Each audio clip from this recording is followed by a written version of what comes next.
s'appelle Radio France Politique, qui a lieu le dimanche. Donc peut-être que voilà, c'est peut-être plus sur cette émission-là que je peux vous répondre, même si moi je ne suis pas du tout partie prenante.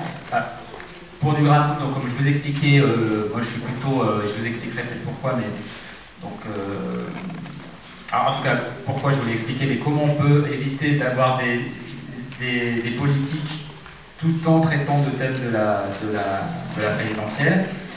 Sur Radio France Politique, donc, qui est une émission qui est diffusée le dimanche soir, en même temps sur France Culture, sur le Move et sur France Inter, peut-être même sur France Bleu, je ne suis pas sûr. Les critères, c'est l'actualité de la personnalité politique. Est-ce qu'elle a une forte actualité sur le moment?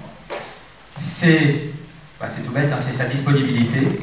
Parce qu'à la même heure, il y a d'autres rendez-vous politiques sur RTL, sur Europe 1, sur les chaînes d'info télé, même s'il y a souvent des partenariats, c'est-à-dire il y a souvent des émissions qui se font avec une radio, un journal et une télé.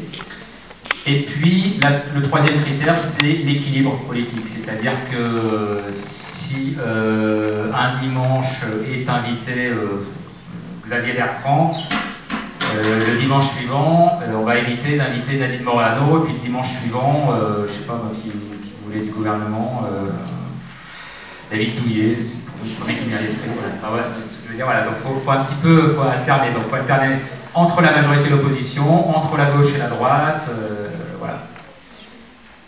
Mais aujourd'hui, en tout cas, il n'y a plus, enfin, je sais pas, j'espère que je ne déflore pas peut-être une question suivante, mais il n'y a plus d'interdit. Ce que je veux dire par là, c'est que toutes les personnalités politiques sont invitables. Si je vous dis ça, c'est parce que se posait il y a encore quelques années la question de savoir si on invitait les gens du Front National. Aujourd'hui, dans les rédactions, la question ne se pose plus du tout. C'est-à-dire que alors, est-ce que c'est normal ou pas? Voilà, mais en tout cas, c'est vécu comme une évidence que Marine Le Pen doit être invitée dans les émissions politiques. À l'époque de Jean-Marie Le Pen, il y avait de vrais débats dans la rédaction. Certains disaient non, on ne doit pas l'inviter, d'autres disaient mais si. Enfin, voilà. Il y avait des vrais débats. Aujourd'hui, voilà, tout le monde, en tout cas dans les grands médias, tout le monde voilà, se dit on invite tout le monde. Voilà.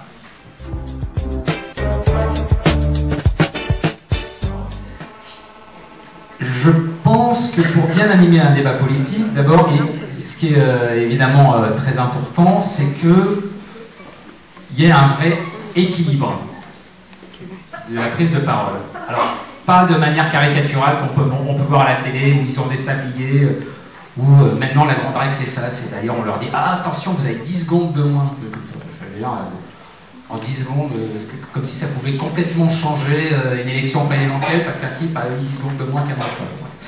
Donc voilà. Enfin, il faut quand même veiller, en gros, à ce qu'il y ait un certain équilibre.